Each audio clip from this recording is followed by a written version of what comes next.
ئەمڕۆ شەممە ڕێوڕەسمی ماڵاوایی جەماوەری لە تەرمی عەلی خامنەی ڕێبەری باڵای پێشووی شۆڕشی ئیسلامی ئێران و بەڕێکردنی بۆ بە خاکسپاردنی دەستی پێکرد.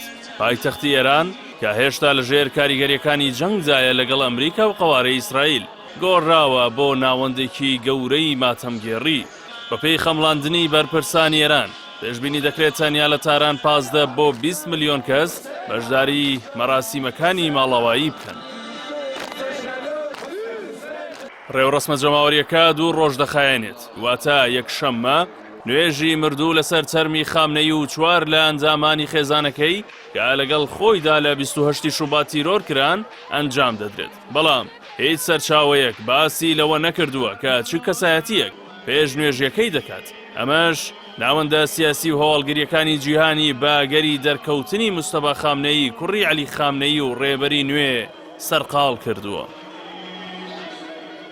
مستەفا کە لە مانگی ئازاری ڕابردووەوە وەک جێگرەوەی باوکی هەڵبژێردراوە بەهۆی بارودۆخی جەنگ و مەترسی ئەمنیەکانەوە، تەنیا لە ڕێگەی ڕاگەیەنراوی نووسراوەوە چالاکی هەبووە و ڕێنمایی و فەرمانەکانی ڕاستە کردووە. سەرچاوە ئەمنیەکان باس لەوە دەکەن کە مەترسیەکی جددی تیرۆرکردن لەلایەن قەوارەی ئیسرائیل و ئەمریکاوە لە ئارادایە، بەتایبەت دوای دزەپێکردنی زانیاریەکان سەبارەت بە پلانی کوشتنی محەممەد باقر قالیباف و عەباس عەراقچی، هەرچەندە قەوارەی زایۆنی ڕەتی کردەوە. ئەم دۆخەوای کردووە کە ئامادەبوونی ڕێبەری نوێ لە مەراسیمەکەدا بخرێتە ژێر گومانێکی گەورەوە، چونکە قەوارەی ئیسرائیل و ئەمریکا بە دوای بچووکترین دەرفەتدا دەگەڕێن بۆ لێدانی سەری هەڕەمی دەسەڵات لە ئێران.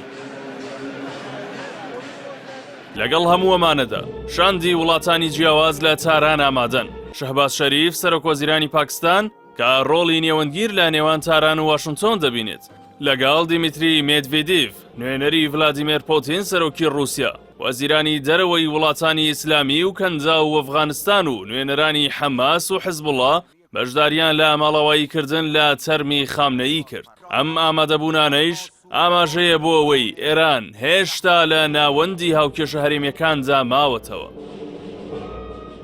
تەرمی خامنەیی و ئەنجامانی خێزانەکەی کە پێکەوە لە یەکەم ڕۆژی جەنگدا تیرۆر کران تا ڕۆژی دووشەممە لە تاران دەمێننەوە. دواتر تەرمی خامنەیی دەگوازرێتەوە بۆ شاری قوم و لەوێشەوە بۆ عێراق و دەهێنرێتە مەزارگەکانی نەجەف و کەربەلا.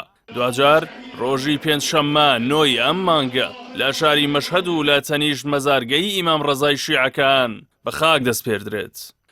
دواخستنی مەراسیمی ناشتنی خامنەیی بۆ ماوەی 4 مانگ پەیوەندی ڕاستەوخۆی بە ئاڵۆزیە ئەمنیەکانەوە هەبووە. ئێستا کە تاران و واشنگتۆن لە ڕێگەی نێوەندگیری قەتەر و پاکستانەوە گەیشتونەتە تێگەیشتنی سەرەتایی، مەراسیمەکە وەک نیشانزانی هێزێکی جەماوەری دەردەکەوێت. دروشمەکانی تۆڵە و مەرگ بۆ ئەمریکا کە لە گۆڕەپانەکانی تاران دەوترێنەوە نیشانی دەدەن ئێران تەنانەت لە کاتی دانوستان و لە نێو جەنگیشدا دەستبەرداری بنەما ئایدۆلۆژیەکانی خۆی نەبووە.